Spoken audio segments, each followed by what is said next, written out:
Did I ever tell you about the time that I was on the train and somebody refused to let me sit down? What do you mean refused? They refused to let me sit down. And there was an empty seat? Yeah, it was just the other day. Huh? Did I not tell you about this? No, what happened? So I got on the train. It was Busy a packed train? Yeah. It was busy, but not like heaving. Like Right. it was busy, but there was no available seats. That's very important. Okay. Okay. There was only one available seat, and it was a person sat down doing that thing that everybody hates with their bag on the seat. Right. I hate that, but I'm the guy that does it as well. Right, but I do that. But then when I see somebody get on, you just take the bag. You just pick the bag up. Right. Always. It's just come on, common courtesy. Right. Public transport etiquette. Yeah. It's not hard, right? Like, your bag isn't tired. So I've got on the train, long day, been a long day. I've got on the train, this person's sitting there with their bag, all right? It's not like a big amount of luggage, all right? It's just a bag, like a little, like a rucksack. Yeah. Just on the thing. And I'm like, kind of approach the seat, just expecting this person to move the bag. Be a normal person. They didn't move the bag. Oh, who's this person? Give me a profile. I don't want to dive too much into what the person looked like. Not race, but what they're wearing, because then I could get an idea of. Do you know what? I can't even tell you what they were wearing, because at this point, all I've seen is bag and rage. All right. So is it like a guy, young, old? Youngish, midish age. Okay. All right. Looks up at me, maybe a little bit, maybe about the same age as us. Right. Okay. Oh.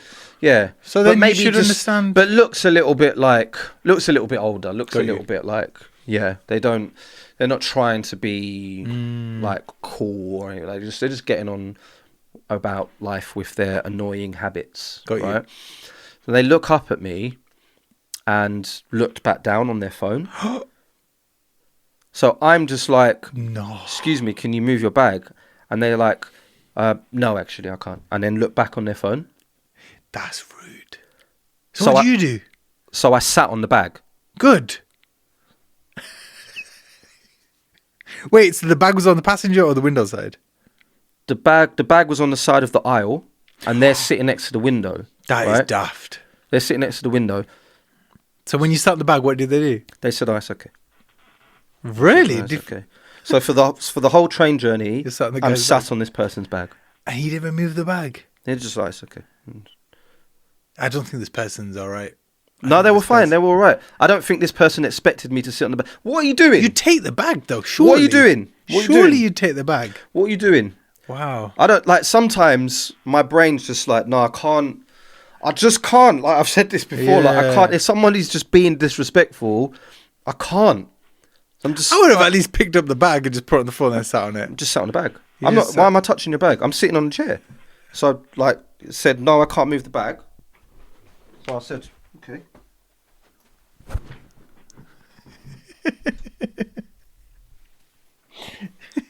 And that's how we were for the whole train journey.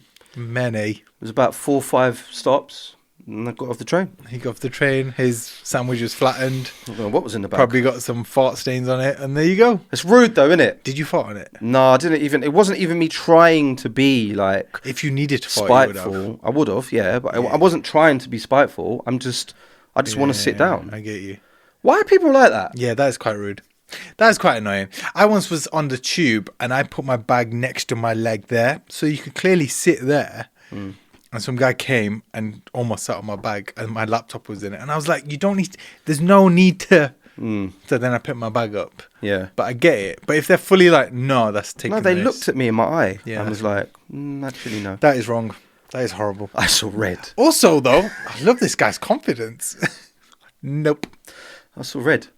Wow. I saw red. But anyway, welcome back. Welcome to the Dads in the Hood show. That's right. My name is Yasser. I am Jay London, and big love for tuning in every single week, whether you are listening on Spotify or locked in via the YouTube, looking at our beautiful set that we have here. There we go. You're very polite week. On all these. I feel like I'm quite rude. Like, you're always like, "Thank you for tuning in. Thank you for doing something." Like, I mean, as long as one of us does it, it's fine. I am genuinely. I am very grateful for every person that views and subscribes, and I know you are too. So it's like, it's important, especially at the start of the journey when there's not heaps of views, right? And people are like, "No, I like this show, man. I'm coming back." They're coming with us on the journey. I'm here. Who knows? I'm a hoodlum. Exactly. Hoodlum. Was that what we're calling them? I don't know. It sounds a bit. It's a bit. It's like we're dissing them. Yeah, it's a bit like the person on the train, isn't it? Yeah, that's a hoodlum. It's a hoodlum. Maybe not. So yeah, this is a journey about dads that. I mean, I'm very new. I'm only a couple of months in. Jay's got 2. It's going to be a while that you can't say that anymore, though. It's getting there. It is. He's going to be 1 before you know it, and you're going to be like, It's crazy. it's been a year. You know what the new development is? I've noticed the kid goes through like a regression of sleep, right? Is it called sleep regression or something like that? And then boom, a new skill's unlocked. So the skill we're going through right now. Oh, you feel like it's linked? That's interesting. Yeah, because he didn't sleep for about 3 days on the trot properly, and then now he's like da da da da da da da. Right. So then That's an interesting theory. That. And like the one before, I don't know if you remember a couple of episodes back, I was like, oh, he started doing the raspberries. Yeah. That was after 3 days or so of not sleeping right. Right. So he won't sleep well. I don't know if this is all babies. It might be a thing, you know. And then boom, new skill. So yeah, he's saying dada, which my wife loves. He's like, dada. She's like, can you say mama? And he'd be like, Da da da da da da. da da da da da. It's great, isn't it? Love it. And I'm also, like, yes. so in Go on, son. in Punjabi, Go on, son. go on, let's go. Go on, son. In Punjabi, your granddad from dad's side is Dada Abu or Right, Dada. right. So whenever my dad's hanging out with my son, He's like, da da da. My dad's like, oh yeah, he knows who Oh, I so am. he's got 2 people pushing the You dada. know, we're like, oh wait, Dada and Dada, sick. So yeah, we're there right now. Whereas How's she? Is she all right, yeah? she's good. She's all right with it. She's trying her. I know as soon as I leave the room, Mama, say Mama, Say mama. Mama. Say mama. But might have to get Miss Rachel to do that. Can you say Mama? Miss Rachel's a little demon, man. What happened? I'm just not feeling her.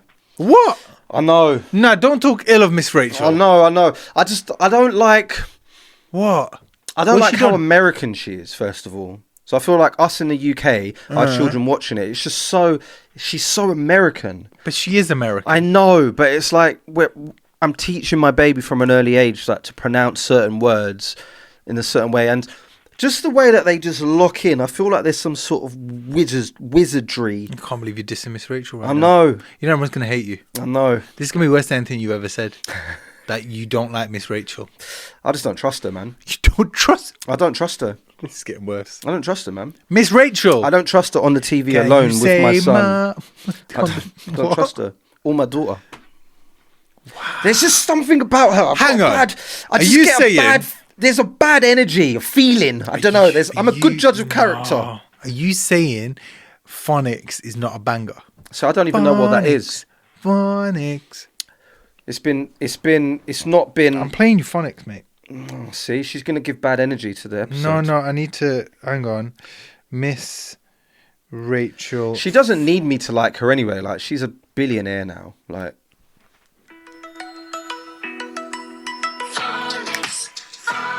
that's a tune, actually. Phonics Okay, yeah, song. And then that's she fine. does the phonics, right? Sorry, Miss Rachel, if we're copyrighting, but listen. Yeah, we might not be able to play too much of that. Alligator app. Right, B. stop it. Ba. Before YouTube See? says copyright. Da-da-ba-da-da. I'm just saying, that's That a does sound banger. like a tune, to be fair. She's But got bare bang. I could play you another all one. right, allow her, man. I don't trust her. Okay. What are we talking about today? Miss Rachel. This is a Miss Rachel Stan account now, guys. We're all about Miss Rachel. What are we talking about today? Today, I think we've covered a lot when it comes to the pregnancy. We've covered a lot when it comes to Babies birth are out story. now. They're out. Babies are out, and I feel like if I could go back, I wish there was a place or a podcast or a show or even an Instagram page that would just talk to me about when the baby first comes home. Yeah. Because that is scary for a few reasons. You've got this new person that you don't know yet. Nobody in the hospital gives you any guidance. Oh my gosh. Oh, had a baby, congratulations, go. That was the biggest surprise for me. It's crazy. It's like the baby's born and they're just like, here you go. Bye. See you later. And then obviously Where's the manual? My wife had a C-section. No training. No. I had no idea she couldn't get off the sofa for like 8 weeks. There you go. You got all of that. See you later. And then the sleeping, how do you put a baby to sleep? How do you feel? Like, there's so much going on. So I feel like we've both been through it. You've been through it twice. I've been through it once. Mine's actually quite recent as well. So I think we should talk about that because I know there's a lot of dads out there. And there's a lot of information out there for mothers. For dads, not so much. So let's talk about it. As a dad, right?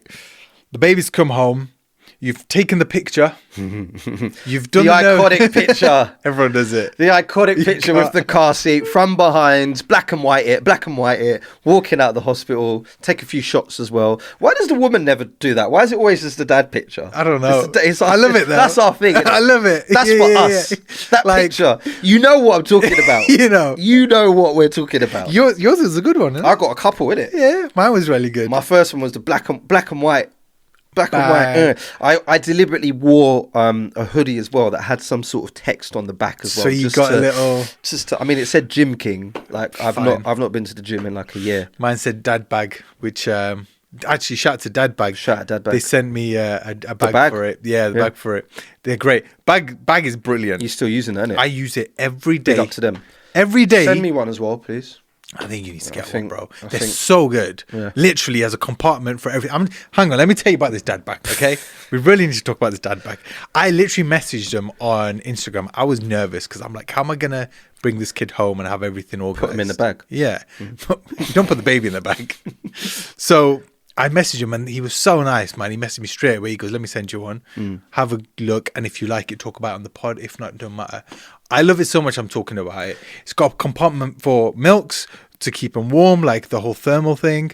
It's got bibs. It's got a section for dummies. It's got a section for muslins, nappies. You have a laptop section for yourself. Right. So I know thinking about you as well. You as well. So it's got it's for your child and you all organized, because I don't know about you, man. When I'm trying to find something, I'm all over the place. Yeah. The compartments help. Spare clothes, everything. Here's what and we comfortable. Do. Next episode, bring it in, and then we it. can actually try and get some good. fully sponsorship. Dad bag. I said go get one, man. It was so really, really good. First thing to do before you bring the child home is get a dad bag. Get a dad bag. Right, and then so basically you arrive home with this baby, right? Yes. You walk in. Doesn't matter what time of the day it is, but. No.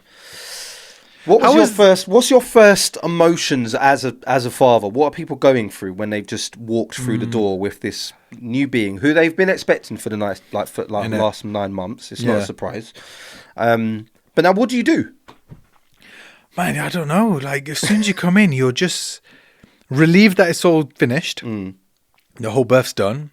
For me, I was shattered. I hadn't slept for 65 hours at this point. Go back to the birthing story if you don't. If that shocked you, 65. Go back. 65, and I'm not joking about that. I had a 30-second nap in between. So it was more you're tired, you come home. I had my mother-in-law waiting for us at home. Oh, so she was there ready. She organised the room, bro. She is a lifesaver. Okay. Like, honestly, man, the way she organised the whole room, she had everything set up for us. So as soon as we came home, she was there. So shout out to mother-in-laws, man. She had it organised, walked in, and then we had a little like bedside crib thing set up in the living room. We came, we put the baby in there. I just sat on my sofa and I was like, because it's going to be different for a lot of different people. Like obviously in your experience that was a really long birth. There's going to be some people who had a much more smoother birth and it was a much more quicker birth maybe, but I think it's just a little bit like, first of all that babies do when they come home is sleep anyway, right? Sleep. So I think that was probably the first shock for a lot of people. It's like, oh, like this is actually a little bit more chill than I thought it would be. Like, because all they're doing for the first how many weeks is sleeping, pooing, and drinking milk. Literally. There's nothing, like, as a dad, I think you feel very useless. You're so useless. So useless. Like, I remember thinking, what do I do? Because the baby was kicking so much. I'm like, the baby's going to kick when the baby's out. Baby didn't kick for a while. Just chilling. They're just there like, and they'll get up, feed, sleep. And then back to sleep. To be fair, it's a bit boring.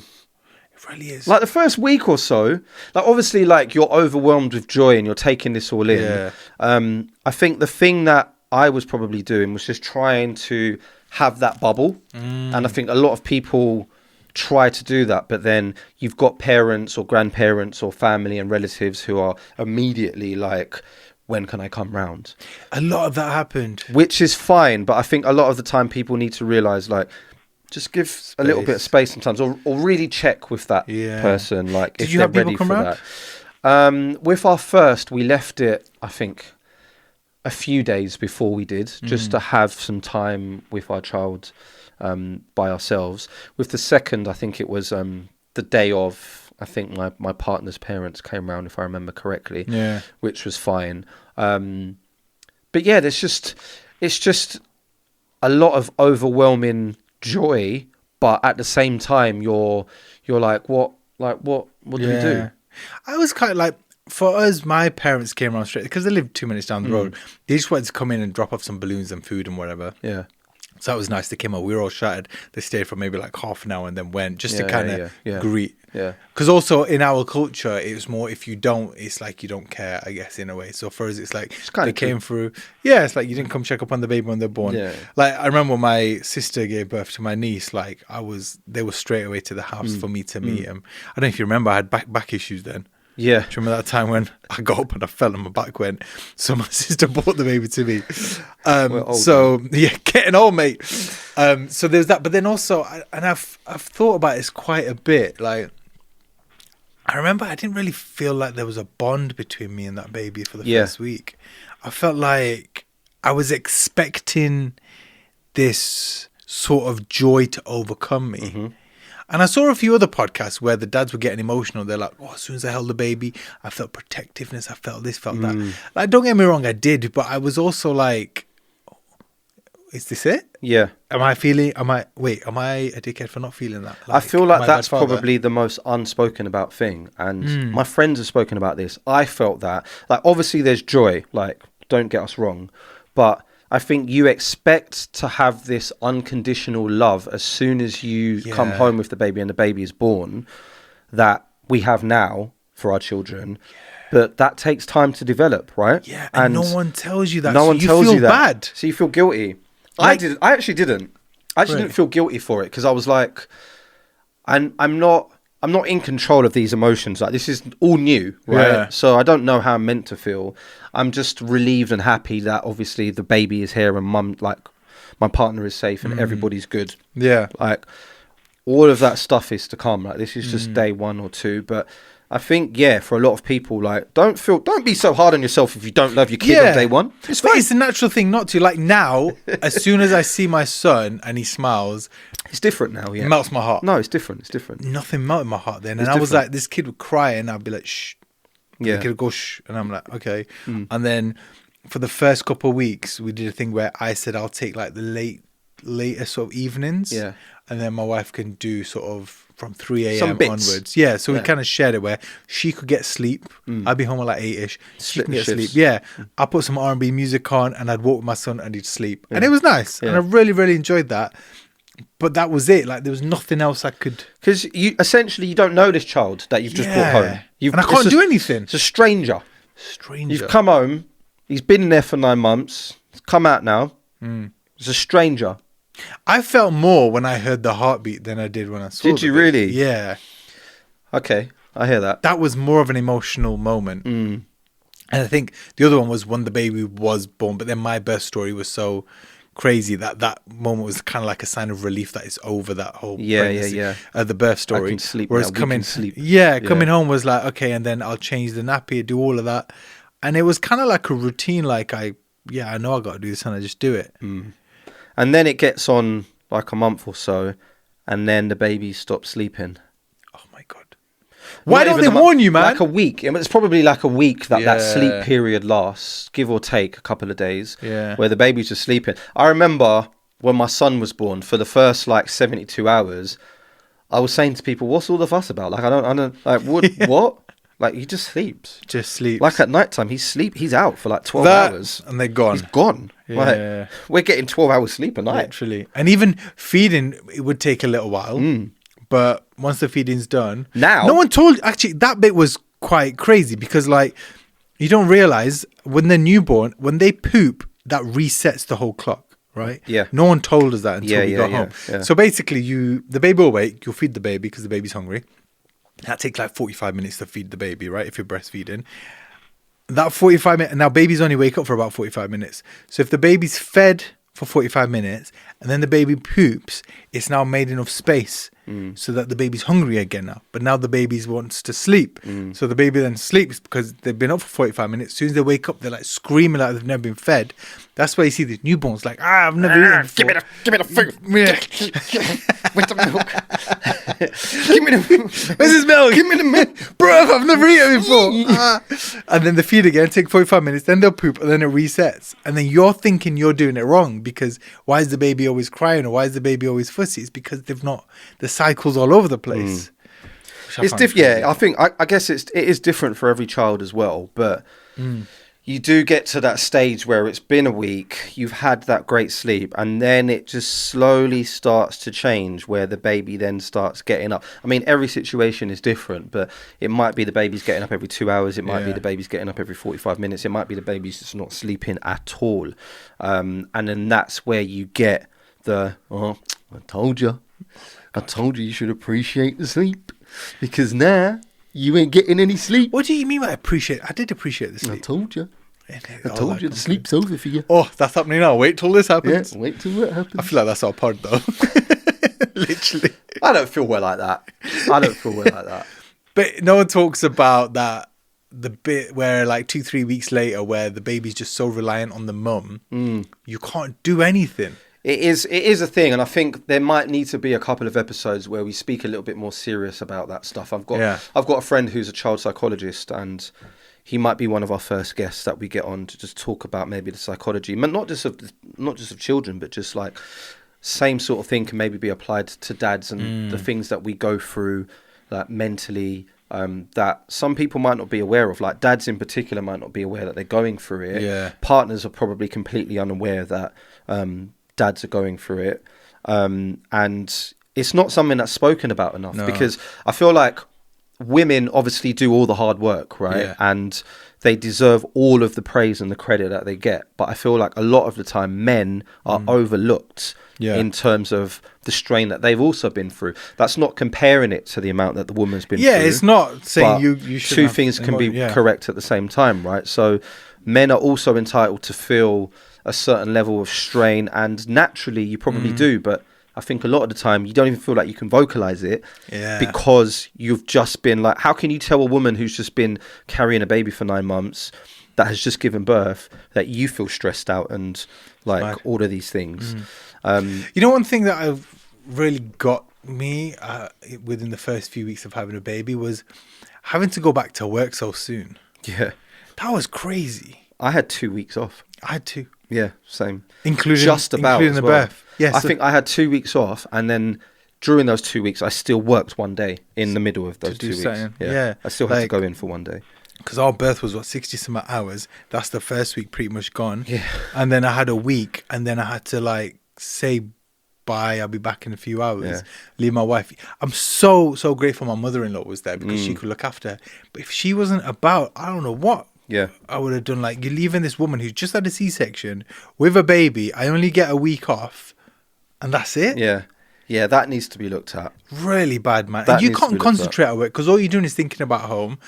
Then so you're not performing at work as much as well as you used to, and then you feel this guilt. Then also bless the woman who's gone through this whole birth to now have her rock that was through it all to just go for a few hours. See you later. Like, it's crazy, man. See you later. Now, and I felt so guilty leaving 2 people, not just one. And like, what if the baby needs something and she can't do it right now? There is that. There are a lot of men that are going to be like happy that they could leave, have a bit of a break. When your kid gets to a certain age and you've got to go to work, you're rushing out the door. Like, I'm working overtime today, babe. Because you're like, oh yeah, I could just go and have a couple of hours and just not have to worry about being nice. I thought that was mad. That was absolutely mad. But yeah, so I feel like for a lot of people watching, I think the norm and what people kind of show to the public is that you get home, like it's what you see in the movies, right? You get home and it's like, oh, like all the flowers and, oh, we have so much love and care for this child. Like, if that's not an immediate thing, you're not a demon. It's okay. No, it's fine. It's normal. Right. It's normal not to bond straight away. Yeah, like give it time because naturally it's going to come. Yeah. As long as you're not one of those fathers that just duck out and, I think it's one of the only relationships that does feel like that, because when it comes to, say, when you meet your partner for the first time, Yeah. you have butterflies. Yeah. You have a sense of more of like a physical emotion that you feel when you're meeting them and you're dating them, blah, blah, blah. Or when you meet a friend that you're like, oh, I'm going to be friends with this person, you have like a bit of a banter or a bond. Whereas with the baby, they're just sleeping. Yeah, and you're told this is the most important relationship. So you're like, yeah. there's no feeling there. Where is it then? Come in. I'm like, Come in. Where's the butterflies? Where is it? So yeah, I think that's completely natural, and it's all good. But let us know down in the comments, like maybe you are the opposite. Maybe you had a child, and you're like, yeah, that was when I first felt the most care and love for him or her. Now I can't stand their guts, and I want to get rid of them. Yeah, wow. Let us know if that is you. If that is you. Don't ever be that person. No. Do we have a dad dilemma? We've always got a dad dilemma. Dad dilemmas. This is a section of the show where it's over to you. We want to hear your dilemmas. Has something happened? This is a safe spot. Safe space. We're only going to tell the world, but we will keep you anonymous. Send us a DM, shoot a comment down below, Dads and the Hood, and we will read a new dad dilemma every single week. What have we got? You've got a folded page there.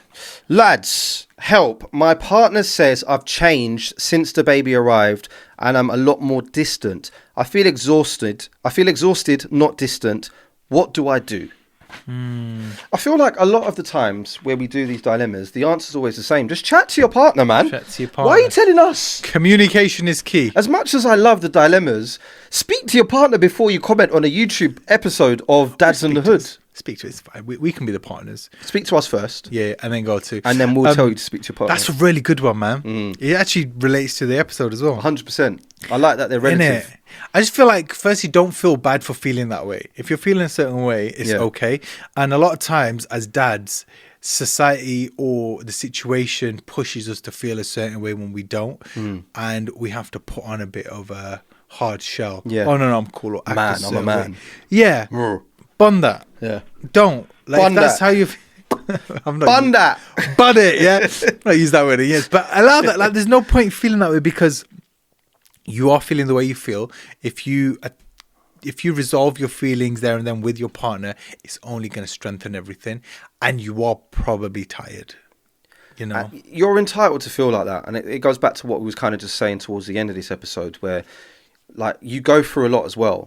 Like I'm never going to try and compare it to what a woman goes through, but I feel like there needs to be something in place that acknowledges and just normalizing men feeling a certain way after pregnancy as well. I feel like there is a lot of support for women, rightly so, and maybe there should be more, but I can't think of anything for men at all out there. Nothing. Other than maybe this podcast. Yeah. Where you can come and just feel like, oh, actually I can relate to that. Like I am exhausted. I'm not being distant. I've just had a baby. I'm going through all of these new feelings, thoughts and emotions. I'm trying to learn on the job.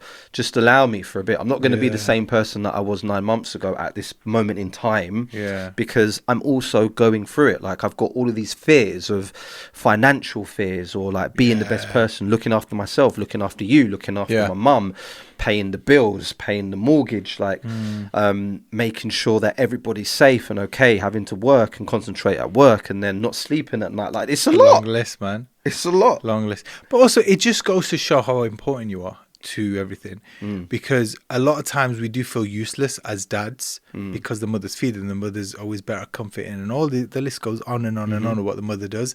So we do feel like we are useless, but this shows actually you're not, and you're a huge part of it, man. You're probably doing your best. If you're watching this show or listening to this podcast, you're doing your best because you've got an interest.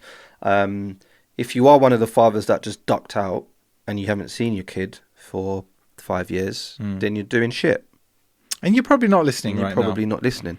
But yeah, so I would say to this guy, don't be so hard on yourself.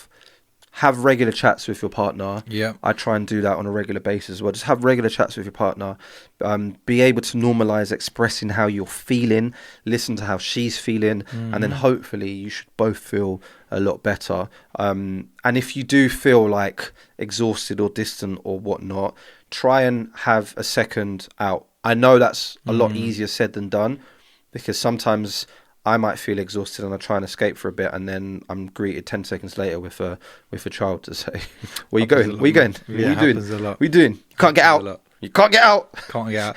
Also, Where you going? a lot of times it might be the other way. Like maybe your partner needs a bit of a rest, and that's why she's picking up on all these things. So let them have the morning off. That's what I found as well. Like sometimes give your partner that rest and that stuff. So important. And then when you need the rest as well, it's a lot easier to have that conversation because you might both be just in the trenches, battling, no sleep, no rest. And then you try and take that rest. And then she's like, what are you doing? So maybe just let her have it first. And then do that. And then and that's partly reason why I've been letting my partner just sleep in the spare room recently. Like some nights, just be You're doing that. I'm just saying, just go and sleep in the spare room. Just go and sleep in the spare room. I'll do this because there's some nights where I'm actually all right. Like if I feel like today, for example, you're full of energy today. I'm full of energy today, right? So when I go home, hopefully I'm still going to have this energy. Tonight, I'm still going to have this energy. So if I feel okay, do you know what? Let's take advantage of that. Sleep in the spare room tonight because I'm actually all right. Yeah.